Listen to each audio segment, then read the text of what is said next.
সালটা 2014। গুয়াহাটির এক ডান্স গ্রুপ, নাম নটরাজ। তারা মুম্বাইতে একটা কম্পিটিশনে পারফর্ম করার দারুণ একটা সুযোগ পায়। সবাই তো দারুণ এক্সাইটেড, কিন্তু ওরা তখনও জানতো না স্বপ্নের এই শহর তাদের জন্য কি ভয়াবহ অভিজ্ঞতা নিয়ে অপেক্ষা করছে। চলুন এই অবিশ্বাস্য সত্যি ঘটনাটার গভীরে যাওয়া যাক। দেখুন, গ্রুপের একজন সদস্যের বলা এই কথাটাতেই যেন পুরো ঘটনার একটা ঝলক পাওয়া যায়।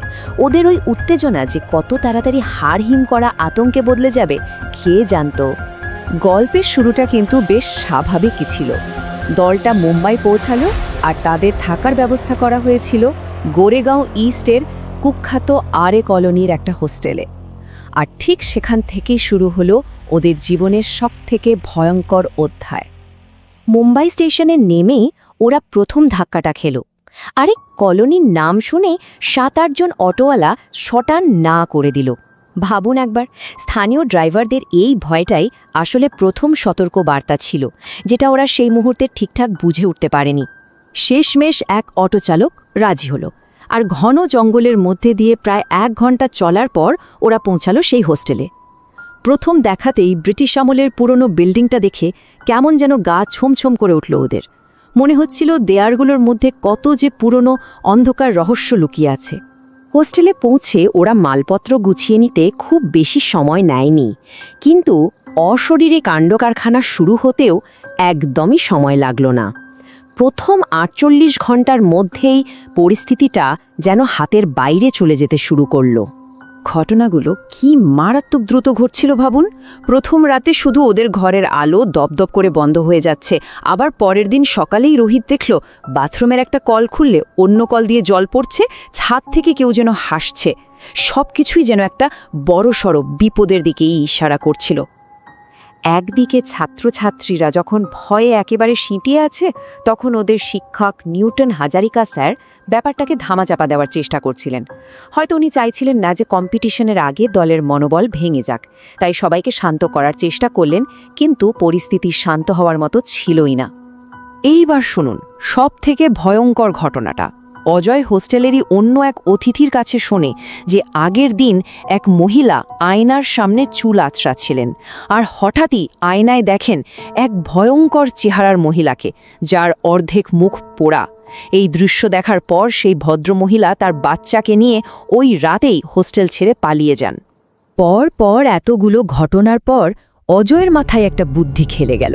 ও কোথাও শুনেছিল যে এমন কিছু শক্তি আছে যা খালি চোখে দেখা যায় না, কিন্তু ক্যামেরার লেন্সে ধরা পড়ে। এই থিওরিটাকেই পরীক্ষা করার জন্য ওরা ক্যামেরা হাতে তদন্তে নামল। আর অজয়ের সন্দেহটা অক্ষরে অক্ষরে সত্যি প্রমাণ হলো। ক্যামেরা চালু করতেই ওরা দেখল একটা বন্ধ ঘরের ভারী তালা নিজে থেকেই শূন্যে ভেসে উঠল। কিন্তু আসল ভয়টা অপেক্ষা করছিল ভিডিওটা প্লেব্যাক করার সময়। ওরা দেখল করিডোরে মেঝেতে একজন নগ্ন পুরুষ শুয়ে আছে, যেখানে বাস্তবে কিচ্ছু ছিল না। এই দৃশ্যটা দেখার পর ওদের শিক্ষক ভয়ে এতটাই বিভল হয়ে পড়েন যে সঙ্গে সঙ্গে ভিডিওটা ডিলিট করিয়ে দেন। কিন্তু এরপর দলটা এমন একটা কাজ করে বসল যা পরিস্থিতিকে একেবারে নিয়ন্ত্রণের বাইরে নিয়ে গেল। তৃতীয় দিনের একটা ঘটনা সেই অদৃশ্য শক্তিকে যেন সরাসরি চ্যালেঞ্জ জানিয়ে বসল।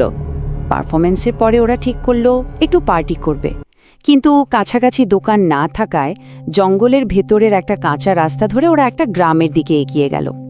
হোস্টেলের মালিক পরে বলেছিলেন এই কাজটা করে ওরা জীবনের সবথেকে বড় ভুলটা করেছিল। আর জঙ্গলে যাওয়ার ফল ওরা পেল প্রায় সঙ্গে সঙ্গে। ডান্স পারফরমেন্স শেষ হওয়ার ঠিক পরেই রোহিত ওয়াশরুমে যায়, আর সেখানে কেউ যেন পেছন থেকে ওর চুল ধরে সজোরে মাটিতে আছাড় মারে। রোহিত মাথায় মারাত্মক চোট পেয়ে ওখানে অজ্ঞান হয়ে পড়ে। বন্ধুরা তো দৌড়ে এসে ওকে ঘরে নিয়ে গেল। মুখে জলে ছিটে দিতেই রোহিত চোখ খুলল, কিন্তু যে জেগে উঠল সে তাদের বন্ধু রোহিত ছিল না। রোহিতের শরীর যে অন্য কেউ দখল করে নিয়েছে সেটা বুঝতে আর এক মুহূর্তও সময় লাগল না। ওর চোখ দুটো টকটকে লাল, আর গলার স্বরটা একেবারে অন্যরকম, বিকৃত।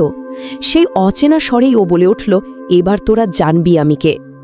ভয়াবহতা যেন তার চরমে পৌঁছে গেল সেই মুহূর্তে। এই ভয়ঙ্কর পরিস্থিতি সামলাতে অজয় এক অদ্ভুত টোটকা কাজে লাগালো। ও হয়তো জানতো যে অসুচি জিনিস দিয়ে এই ধরনের শক্তিকে কাবু করা যায়। ও একটা বোতলে প্রস্রাব করে রোহিতের মুখে ঢেলে দিল, আর সঙ্গে সঙ্গেই রোহিত অজ্ঞান হয়ে পড়ে গেল। এক মুহূর্তের জন্য মনে হলো, যাক, বিপদটা কেটেছে। কিন্তু বিপদ কাটেনি, বরং এক শরীর থেকে আর এক শরীরে চলে গিয়েছিল। আত্মাটা রোহিতের শরীর ছেড়ে পাশের ঘরে থাকা দলেরই আরেক মেয়ে লক্ষ্মীর শরীরে ঢুকে গেল। লক্ষ্মী হঠাৎ করে অদ্ভুতভাবে কাঁদতে শুরু করলো আর গড়গড় করে মারাঠি ভাষায় কথা বলতে লাগলো, যে ভাষাটা ও আসলে জানেই না। হোস্টেলের মালিকের সাহায্যে কোনোভাবে লক্ষ্মীকে সেই রাতের মতো শান্ত করা হয়। পরের দিন সকালেই ওরা কোনো রকমে হোস্টেল ছেড়ে পালায়। ওরা ভেবেছিল হোস্টেল থেকে পালাতে পারলেই সব শেষ, কিন্তু ওরা ভুল ছিল। আসল ভয়টা তো তখনও বাকি ছিল। হোস্টেল ছেড়ে যাওয়ার সময় রোহিত শেষবারের মতো বিল্ডিংটার দিকে তাকিয়েছিল, আর ও যা দেখল তা ওর মনে সারা জীবনের জন্য ভয় গেঁথে দিল। ও পরিষ্কার দেখতে পেল ওদের ঘরের ব্যালকনিতে সাদা শাড়ি পরা এক মহিলা দাঁড়িয়ে আছে, আর এক দৃষ্টে শুধু ওরই দিকে তাকিয়ে আছে। অভিশাপটা ওদের সঙ্গেই ট্রেনে চেপে বসেছিল।